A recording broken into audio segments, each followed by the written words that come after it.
नमस्कार साथियों, सभी का आदर्श कई क्लासेज में बहुत बहुत स्वागत है। मित्रों, आज की क्लास आपकी बहुत ही महत्वपूर्ण है। बात करेंगे सीटेट जुलाई 2023 की। जो भी हमारे नए फ्रेंड्स हैं, पहली बार परीक्षा दे रहे हैं या जिन फ्रेंडों का 1-2 नंबर से रह जाता है, तो मित्रों हिंदी में 30 में से 30 नंबर कैसे लेकर के आएँ, तो आपके न्यू क्वेश्चन किस तरीके से आपके एग्ज़ाम में आते हैं, 100% पास होने की गारंटी। इसलिए मित्रों आप इस वीडियो को कंप्लीट देखना, क्योंकि पेपर आपके यहीं से आएंगे। कहाँ से आएंगे? यहीं से पेपर आएंगे, क्योंकि आपको पता है सीटेट की परीक्षा सीबीटी मोड पर होती है और नए प्रश्न आते हैं, समझ पर आधारित प्रश्न आते हैं। तो आप बिल्कुल ट्रिक सहित, बिल्कुल कोई थ्योरी नहीं है, सिर्फ आपको समझना है कि किस तरीके से आपको एग्ज़ाम में प्रश्नों को हल करना है। तो चलते हैं अपने नए क्वेश्चनों की ओर। पहले बताइए, आपको क्लियर दिख रहा है? बोलो बोलो बोलो। तो आपको क्लियर दिख रहा होगा। ये सीटेट हिंदी के क्वेश्चन हैं, जिसमें मित्रों आपके 30 प्रश्न कराए जाएंगे और ये 6 फरवरी 2023 को ये पेपर आए थे। तो सबसे पहले गद्यांश को कैसे हल करें। देखिए, आपको टाइम उतना ही मिलता है, इसलिए आपको गद्यांश को कैसे हल करना है।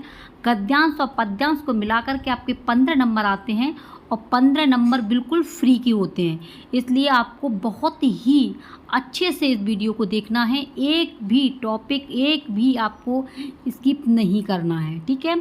तो बात करें गद्यांश की। गद्यांश में आप कैसे हल करेंगे। तो मित्रों देखिए, आपको गद्यांश को बिल्कुल भी पढ़ना नहीं है, आपको देखना है। सबसे पहले आपको पहुंचना है प्रश्न की ओर, ठीक है। ये आप गलती मत करना कि आप गद्यांश को पढ़ने लग जाएं। सबसे पहले प्रश्न पढ़ना, और जैसे ही प्रश्न को पढ़ेंगे तो मित्रों आपके समय की बचत भी होगी, क्योंकि परीक्षा में बैठते समय न जाने टाइम कहाँ चला जाता है, पता नहीं लगता। तो इसलिए आपको गद्यांश को नहीं पढ़ना है, सबसे पहले प्रश्न पे आना है। और पहला ही प्रश्न है, किस प्रकार की ज़िंदगी सबसे बड़ी ज़िंदगी कही गई है। इसमें कहा गया है किस प्रकार की ज़िंदगी सबसे बड़ी ज़िंदगी कही गई है। समझौता वाली ज़िंदगी है, या आपकी सादगीपूर्ण ज़िंदगी है, या अवसरवादी ज़िंदगी है, या साहस की ज़िंदगी है। तो मित्रों आपने प्रश्न को अच्छे से पढ़ लिया ना। अब चलते हैं गद्यांश की ओर। देखो गद्यांश क्या कह रहा है। साहस की ज़िंदगी सबसे बड़ी ज़िंदगी होती है। तो क्वेश्चन आपका पूछ रहा था सबसे बड़ी ज़िंदगी, तो यहाँ पे आ गया ना, साहस की ज़िंदगी सबसे बड़ी ज़िंदगी होती है। तो मित्रों जहाँ भी आपको साहस की ज़िंदगी दिखाई दे तो मार देना मोहर, लगाना ठप्पा। आंसर डी होगा आपका पक्का, डी ऑप्शन बिल्कुल सही है। तो आप देख लेते हैं, देखिए आपकी ये व्याख्या दी गई है, डी यहाँ पर दिया गया है। साहस की ज़िंदगी सबसे बड़ी ज़िंदगी कही गई है। ऐसी ज़िंदगी की पहचान यह है कि वह बिल्कुल निडर, बिल्कुल बेखौफ होती है। दूसरा प्रश्न है, साहसी मनुष्य की पहली पहचान यह है कि वह सदा आगे बढ़ने की सोचता रहता है, बाधाओं से घबराता है, लोगों की सोच की परवाह नहीं करता, बिल्कुल लापरवाह हो जाता है। तो इसमें दिया गया साहसी मनुष्य की पहली पहचान। तो आप गद्यांश की ओर चल देते हैं एक बार, ठीक है। तो इसमें दिया गया है यहाँ पर, ऐसी ज़िंदगी की सबसे बड़ी पहचान यह है कि वह बिल्कुल निडर, बिल्कुल बेखौफ होती है। साहसी मनुष्य की पहली पहचान यह है कि वह इस बात की चिंता नहीं करता कि तमाशा देखने वाले लोग उसके बारे में क्या सोचते हैं। तो आपको आंसर यहीं पे मिल गया ना। तो ये रहा आपका आंसर कि लोगों की सोच की परवाह नहीं करता, मारो मोहर लगाओ ठप्पा। आंसर सी मित्रों पक्का, ठीक है। बिल्कुल आसानी से चुटकियों में गद्यांश को हल करेंगे आप। नेक्स्ट क्वेश्चन है, दुनिया की असली ताकत किस प्रकार के लोग होते हैं। तो दुनिया की सबसे असली ताकत किस प्रकार के लोग होते हैं। जनमत की उपेक्षा करके जीने वाले, या सब लोगों की सलाह मानने वाले, मनुष्यता को महत्व न देने वाले।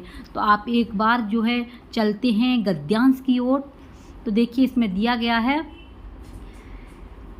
यहाँ पर अगर 1-2 बार आप पढ़ेंगे तो समझ में आ ही जाएगा। साहस की ज़िंदगी सबसे बड़ी ज़िंदगी होती है। ऐसी ज़िंदगी सबसे बड़ी पहचान यह है कि बिल्कुल निडर, बिल्कुल बेखौफ। साहसी मनुष्य की पहली पहचान इस बात की चिंता नहीं करता कि तमाशा देखने वाले लोग उसके बारे में क्या सोच रहे हैं। जनमत की उपेक्षा करके जीने वाला आदमी, दुनिया की असली ताकत होती है, जनमत की उपेक्षा करने वाला।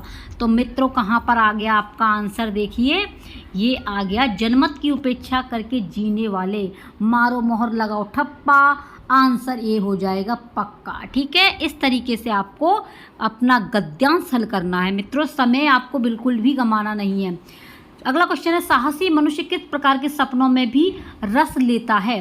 तो जिन सपनों में वास्तविकता होती है, जो सपने रसपूर्ण होते हैं, जिन सपनों का कोई व्यवहारिक अर्थ नहीं होता, जो सपने साकार होते हैं। तो आप देख लेना एक बार गद्यांश की ओर में, क्योंकि थोड़ा सा ये अगर आ गया है तो देखिए ये आ गया यहाँ पर। यहाँ तक आपने देख लिया था, दुनिया की असली ताकत होती है और मनुष्यता के प्रकाश भी उसी आदमी से मिलता है। अड़ोस पड़ोस को देखकर चलना यह साधारण जीव का काम है।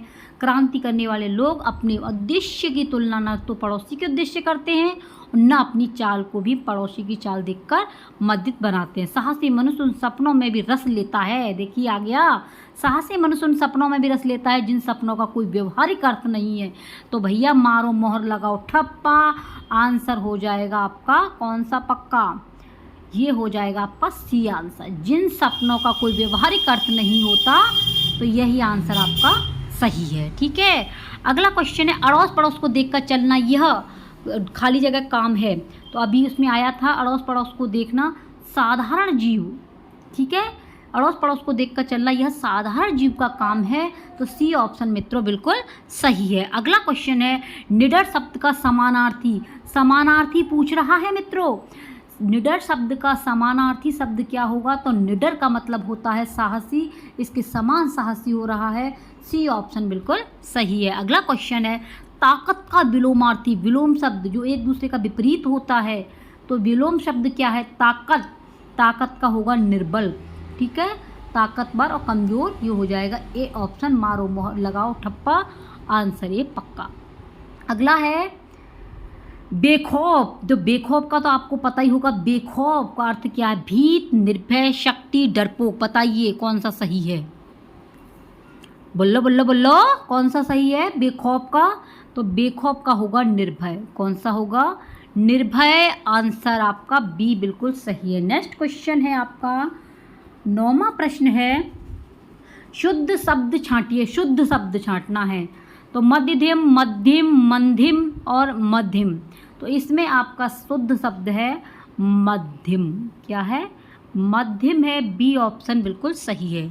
अगला है आपका, इसमें दिया गया है 10 से 15 निम्नलिखित काव्यांश को पढ़कर पूछे गए प्रश्नों को सही सबसे उपयुक्त उत्तर वाले विकल्प को चुनिए। ये काव्यांश है मित्रों। काव्यांश को फटाफट से एक नज़र में देख लेते हैं। ठीक है, और इसमें आपको 10 से 15 प्रश्न करने हैं।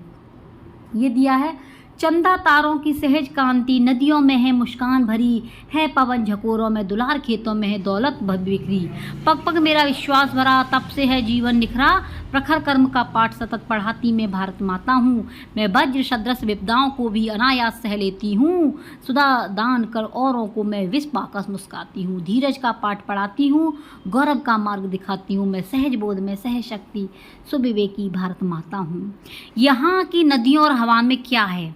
तो इसका अर्थ आपको पता होना चाहिए। यहाँ की नदियों और हवाओं में क्या है? तो इसमें दिया गया है आपका मुस्कान और दुलार। क्या है? मुस्कान और दुलार है, क्योंकि आपने अभी पढ़ा था, यहाँ पर आया भी है, चंदा तारों की सहज कांति, नदियों में मुस्कान भरी, है ना। तो यहाँ पे आ गया ना मुस्कान भरी नदियों में, तो इसलिए आपको काहे भटक रहे हो? बी ऑप्शन बिल्कुल सही है। कौन सा है? बी बिल्कुल सही है। अगला क्वेश्चन है, खेतों में दौलत बिखरी होने का तात्पर्य है। यहाँ पे आपको अर्थ पूछना है, तो अर्थ में आपको बताना है खेतों में फसल लहलहा रही है। दौलत बिखरी है तो खेतों में फसल लहलहा रही है। ए ऑप्शन बिल्कुल सही है। अगला क्वेश्चन है, भारत माँ को सुविवेकी क्यों कहा गया है? तो भैया आपको देखना नहीं है आपको अपना पैराग्राफ, क्योंकि अभी आपने पढ़ लिया है। अगर आपको कन्फ्यूज है तो देख सकते हैं। भारत माँ को सुविवेकी क्यों कहा गया है? क्योंकि वह धैर्य और वह गौरव का पाठ पढ़ाती हैं। अभी आया था ना, जब आपने पढ़ा था तो उसमें आया था वह धैर्य व गौरव का पाठ पढ़ाती हैं। ये नहीं आया था जमीन छीन लेती हैं, करवाने में सहायक होती हैं, पीकर मुस्काती हैं। नहीं भैया, ये बिल्कुल सी ऑप्शन बिल्कुल सही है। अगला प्रश्न है, किसके पग में विश्वास भरा है? तो किसके पग में विश्वास भरा है? खेतों के, बागों के, मनुष्यों के, भारत माता के? बताओ जल्दी से। तो किसके में भरा है? देखिए खेतों के तो नहीं है, मनुष्यों के नहीं है, बागों के भी नहीं है, भारत माता की बात आई है ना, तो मारो मोहर लगाओ ठप्पा, आंसर डी पक्का। नेक्स्ट क्वेश्चन है आपका 15वां, चंदा तारों की सहज कांति पंक्ति में निहित अलंकार। देखो यहाँ अलंकार पूछा है, तो अलंकार पूछा है तो आपको यह काव्यांश को नहीं देखना है। चंदा तारों की सी, यहाँ पे आ गया चंदा तारों सी, तो सी सहज कांति यहाँ उपमा है, यहाँ पर क्या है? उपमा है। और उपमा अलंकार कहते हैं जहाँ एक वस्तु की तुलना या समता दूसरी वस्तु से की जाती है, वहाँ पर उपमा अलंकार होता है। चंदा तारों सी सहज कांति, यहाँ पर उपमा चंदा तारों से की गई है। ठीक है, तो आंसर आपका बी बिल्कुल सही है। नेक्स्ट क्वेश्चन है 15वां, प्रखर का अर्थ नहीं है। देखो नहीं वाले प्रश्न को ढंग से पढ़ना है भैया, क्योंकि ये प्रश्न जो है गलती करा देते हैं। ठीक है, प्रखर का अर्थ नहीं है तो प्रचंड है, कुशाग्र है, तीक्ष्ण है, लेकिन प्रखर माने सहनशील नहीं होगा, तो नहीं पूछा है, मारो मोहर लगाओ ठप्पा, आंसर डी होगा पक्का। 16वां है, बोली और लहजे के बारे में कौन सा कथन सही है? बोली और लहजे के बारे में, ये समझ पर आधारित प्रश्न है मित्रों, और आपको बहुत अच्छे तरीके से आप लोग कर सकते हैं। बोली वास्तविक भाषा से संबंध रखती है, जबकि लहजा भाषा कैसे बोली जा रही है इस तरीके से संबंधित है। जहाँ भी आपको वास्तविक नज़र आ जाए तो भैया आंख बंद करके सही पे निशान लगा देना। सही पूछा है, लहजा आप कहेंगे इसमें भी वास्तविक आया है ना, लहजा वास्तविक भाषा से संबंधित है, जबकि बोली भाषा बोलने के तरीके से संबंधित है। देखो दोनों के प्रश्न के जो दिया है टॉपिक, उसमें आप ढंग से पढ़ो। बोली वास्तविक भाषा से संबंध रखती है, जबकि लहजा भाषा कैसे बोली जा रही है उस तरीके से संबंधित है। इसमें दिया लहजा वास्तविक भाषा से संबंधित है, जबकि बोली भाषा बोलने के तरीके से संबंधित है। लहजा एक ही भाषा के विविध रूप है, नहीं। बोली किसी व्यक्ति विशेष के उच्चारण का तरीका है, तो इसमें मित्रों आपका ए ऑप्शन बिल्कुल सही है। कौन सा है? ए। 17वां है, निपुण भारत मिशन का उद्देश्य एक ऐसे लक्ष्य के रूप में सुनिश्चित किया गया है जिसे वर्ष 2026-27 तक पूरा करना है। कक्षा 1 में साक्षरता के लक्ष्य इस तरह रखे गए हैं कि बच्चे कम से कम 2 से 3 वर्णों वाले सरल शब्द पढ़ जाएं। आयु उपयुक्त अपरिचित पाठ्य सामग्री में आए कम से कम 4 से 5 सरल शब्दों वाले छोटे वाक्य पढ़ पाएं। बिल्कुल सही बात है भैया, बी ऑप्शन बिल्कुल सही है। देखो प्रश्न लेंथी आते हैं, देखो प्रश्न कितने लेंथी है ना, इसलिए जितना हो आप लोग प्रैक्टिस करना। जब तक आप प्रैक्टिस नहीं कर पाएंगे तो मित्रों आप समय की पूर्ति नहीं कर पाएंगे, क्योंकि क्वेश्चन बहुत बड़े बड़े आते हैं। तो इसका आंसर आपका क्या है? बी ऑप्शन बिल्कुल सही है। 18वां प्रश्न है आपका, कक्षा 3 की अध्यापिका को अपने विद्यार्थियों के श्रवण कौशल का आकलन करना है। श्रवण मतलब क्या है? कि सुनने वाली चीज़ों के लिए, तो इस गतिविधि का संचालन करना चाहिए। पढ़ी गई सामग्री से शब्दों का अर्थ निकालना, तो देखो भैया सुनने वाली चीज़ है तो अर्थ तो निकालना बिल्कुल हो ही नहीं सकता। सुनाई गई कहानी पर चित्र बनाने के लिए, हाँ इसे हम छोड़ सकते हैं। और नेक्स्ट है, इसमें दिया गया है विद्यार्थियों को 4-5 वाक्यों में स्वयं का परिचय देने के लिए कहना, दिखाए गए चित्र का 3 वाक्यों में वर्णन करने के लिए कहना। तो ये सभी तो बिल्कुल गलत जा रहे हैं। आंसर आपका बी बिल्कुल सही है, क्योंकि सुनाई गई कहानी पर चित्र बनाने के लिए कहना, बच्चे श्रवण कौशल से प्रभावित है इसलिए चित्र तो आसानी से बना सकता है। मारो मोहर लगाओ ठप्पा, आंसर बी हो जाएगा आपका पक्का। 19वां प्रश्न है आपका, एक बालिका अपनी पसंद की कहानी की पुस्तक पढ़ रही है, इस प्रकार के पठन को क्या कहेंगे? अपनी पसंद की, तो अपनी पसंद की पढ़ रही है तो विस्तृत पठन करेगी ना, जिससे ज़्यादा रुचि होगी तो वो क्या करेगा? आप अपने ऊपर ही देखिए। सबसे पहले प्रश्न को अपने ऊपर फॉलो करो। एक बालिका अपनी पसंद की, जब हम अपनी पसंद की कोई चीज़ पढ़ते हैं तो क्या करेंगे? सरसरी नज़र से नहीं देखेंगे, उसमें घुस जाते हैं, क्योंकि शीटेट पास करना है तो हमें डीपली पढ़ना ही होगा, तो विस्तृत पठन करेंगे। ठीक है, तो आंसर इसका डी बिल्कुल सही है। नेक्स्ट क्वेश्चन है आपका, कक्षा 4 की अध्यापिका प्रक्रिया आधारित लेखन उपागम का प्रयोग कर रही है। लेखन पूर्व गतिविधि के दौरान वह किस युक्ति का अनुसरण कर सकती है? तो किसका करेगी भैया? मानस मंथन का करेगी। ठीक है, मानस मंथन का करेगी। ए ऑप्शन बिल्कुल सही है। अगला क्वेश्चन है 21वां, कक्षा 3 की अध्यापिका अपने विद्यार्थियों के साथ पठन बोध पर कार्य कर रही है, वह किस युक्ति का अनुसरण कर सकती है? तो किस युक्ति का करेगी? वह करेगी आपका पढ़ी गई पाठ्य सामग्री पर आधारित प्रश्न पूछना। पढ़ी गई पाठ्य सामग्री पर आधारित प्रश्न पूछना। मारो मोहर लगाओ ठप्पा, आंसर बी बिल्कुल पक्का। अगला क्वेश्चन है 22वां। एक पठन संबंधी गतिविधि जिसमें विद्यार्थी पाठ्य सामग्री के विभिन्न हिस्सों को सुनते पढ़ते हैं, इसके बाद कार्य को पूरा करने के लिए सूचनाओं का आदान प्रदान करते हैं, वह क्या कहलाएगी?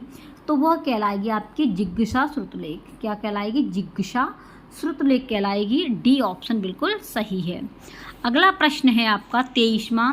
भारत सरकार द्वारा शुरू किए गए कार्यक्रम निपुण भारत मिशन का मुख्य केंद्र भाषा में बुनियादी कौशलों को मजबूत करना है, इसका पूरा नाम है। मोस्ट इम्पॉर्टेंट है फ्रेंड्स, इसकी डीपली पढ़ लेना, ठीक है, इसे पढ़ कर के जाना ही है। तो इसकी जो है फुल फॉर्म पूछिए, इसका पूरा नाम क्या है? तो इसका पूरा नाम जो है वो है आपका national initiative for proficiency in reading with understanding and numeracy, ठीक है। तो बी ऑप्शन बिल्कुल सही है। इसका कार्य देख लेते हैं। भारत सरकार द्वारा शुरू किए गए कार्यक्रम निपुण भारत मिशन का मुख्य केंद्र भाषा में बुनियादी कौशलों को मजबूत करना है। क्वेश्चन ऐसे भी आ सकता है कि निपुण का कार्य क्या है? तो इसका मुख्य केंद्र क्या है? भाषा में बुनियादी कौशलों को मजबूत करना। क्या है? भाषा में बुनियादी कौशलों को मजबूत करना। और इसका पूरा नाम national initiative for proficiency in reading with understanding and numeracy, ठीक है। 24वां प्रश्न है। एक शिक्षार्थी ने अध्यापक द्वारा दिए गए भाषा कार्य को अपने सहपाठी या वयस्क की मदद से पूरा करना है, वह इस कार्य को बिना मदद के किस सीमा तक कर सकती है और कितना अपने वयस्क या अधिक सक्षम सहपाठी की मदद से कर सकती है? इन दोनों के बीच की संभावना को क्या कहा जाएगा? संभाव्यता मतलब अंतराल, जो बीच में दूरी होती है, उसको क्या कहा जाएगा? तो उसका कहा जाएगा निकटस्थ विकास का क्षेत्र। क्या कहा जाएगा? निकटस्थ विकास का क्षेत्र। अंतराल वाली बात हुई है, तो इसका डी ऑप्शन बिल्कुल सही है, ठीक है। कौन सा है? डी। 25वां है मुद्रित समृद्ध परिवेश। देखो, मुद्रित समृद्ध परिवेश का सृजन भाषा अधिगम में मदद करता है। कक्षा में इस प्रकार का परिवेश सृजित करने के लिए अध्यापक को क्या करना चाहिए?